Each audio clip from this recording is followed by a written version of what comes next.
रोटी बना के साला उते नमक मिर्च लगा के खा लोगे। हाँ। ते ये बुजुर्ग बाबा जी ये बाबा क्या ही वाले करेंगे ऐसे बेचारे? खाएगा। हुआ खा स्वभाव भी कुछ नहीं गाला बैठो। हाँ जी बैठ जाओ। जी कुछ नहीं है, बस ये है कुछ है। ਹੁਣ ਤੁਹਾਡੇ ਜਿਹੜੇ ਮਾਸ਼ਾਅੱਲਾ 4 ਬੱਚੇ ਆ ਤੇ 5 ਉਹਨਾਂ ਦੇ ਜਿਹੜੇ 9 ਬੱਚੇ ਸੀਗੇ ਉਹ ਕਿੱਥੇ ਆ? वो चाचे मामे का घर गया, नहीं तो खाने के लिए कुछ है नहीं, मैं कहाँ दूँ।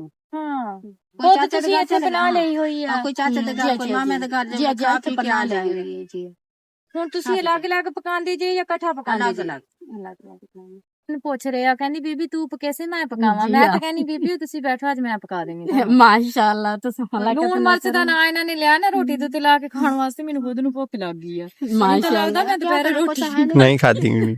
इधर हर चीज की महंगाई है, 180 रुपए तो दूध नहीं दे पाए। सही है। क्या करे, इधर कोई काम भी नहीं है ना, और आता जो काम कोई करे ਸਹੀ ਗੱਲ कोई भी नहीं है। रेट में क्या है, कुछ भी नहीं है। बड़ी महंगाई, ये क्या करे बल। चलो ये शुक्र है मिलता रहे। ਸਹੀ ਗੱਲ ਆ।